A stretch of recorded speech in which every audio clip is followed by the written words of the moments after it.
છોટાઉદેપુર જિલ્લા રાઠ વિસ્તારમાં રેત વહન કરતા ટ્રકોથી જાહેર રસ્તાઓને નુકસાન થતું હોવાનું લઈને રેતી ભરેલા ટ્રક પસાર નહીં કરવાનું જણાવતા મારામારી થતા રંગપુર પોલીસ સ્ટેશનમાં ગુનો નોંધાયો છે। છોટાઉદેપુર જિલ્લામાં ઓરસંગ નદી સહિતની નાની મોટી નદીઓમાં રેત માફિયા સક્રિય બનતા સફેદ રેતીનો કાળો કારોબાર ખૂબ ફૂલ્યો ફાલ્યો છે અને રાઠ વિસ્તારમાં ખાસ રેતીની લીઝો ફાળવવામાં આવી નથી, તેમ છતાં બેફામ રીતે ઉલેચાઈ રહી છે, જેને લઈને જોડાવાટથી રામપુરા સુધીનો રસ્તો અનેક વખત બિસ્માર બન્યો હોય, જેનો ભોગ જનતા બની રહી છે। ત્યારે બિલવાટ ગામના રોડ પર એક રેતી ભરેલો ડમ્પર પસાર થઈ રહ્યો હતો, જેને ભોરદા ગામના જાગૃત નાગરિકોએ જણાવ્યું હતું કે ભારદારી વાહનોથી રોડ તૂટી જાય છે, જેને લઈને બસ આવતી નથી અને આ વિસ્તારના છોકરાઓને શાળાએ જવાની મુશ્કેલી પડે છે। ખરાબ રસ્તાને લીધે એમ્બ્યુલન્સ પણ આવતી નથી, જેથી આ રોડ પર રેતી ભરેલા ટ્રક પસાર નહીં કરવા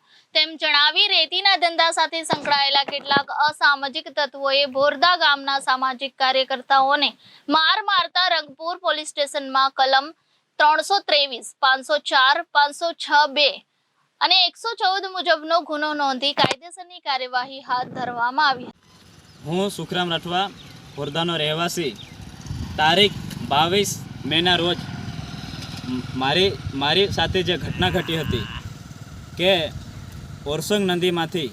બિનકાયદેસર બિન રોયલ્ટી જે રેતી ખનન કરે છે, જે અહીંયાના અમુક અસામાજિક તત્વો જે એમપીમાં બારોબાર રેતી સગે વગે કરે છે, જેના લીધે અહીંયા અમારા ગામનો જે રોડ છે એ તોડી નાખે છે, જેના લીધે અમે તારીખ 22ના રોજ ભારદારી વાહનને અમે રોકી હતી અને એ ડમ્પર ડ્રાઈવરને અમે સમજાવ્યું કે ભાઈ આ અમારા ગામના માટે રોડ છે, અહીંયા તમારે નહીં લઈ જવાનું, અહીંયા તમારે નહીં પસાર કરવાનું, અને જો તમારે પસાર કરવું હોય તો અમારે ત્યાં હાઈવે બીજો બનેલો છે, ત્યાં જઈને ત્યાં તમે લઈ જાઓ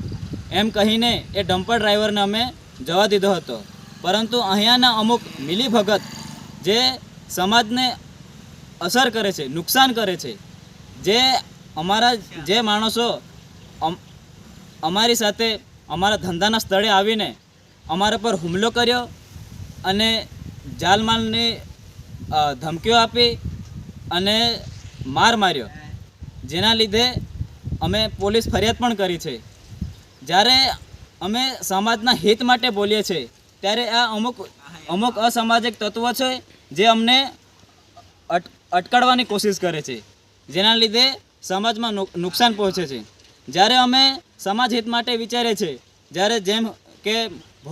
ભોરદા ગામમાં પીએસસી માટે બોલતા હોય કે એસટી બસ માટે બોલતા હોય કે 108 માટે બોલતા હોય, ત્યારે ત્યાંથી અમને એક જ જવાબ મળે છે કે તમારા ગામનો રસ્તો તૂટેલો છે, જેના કારણે અમે આવી શકતા નથી, જેના કારણે પ્રાથમિક સુવિધા મળી શકતી નથી। એટલે અમે આ ભારદારી વાહનને અટકાવવાની કોશિશ કરી હતી, ત્યારે એ લોકો અમારા પર હુમલો કર્યો અને મારવાની પણ ધમકી આપી।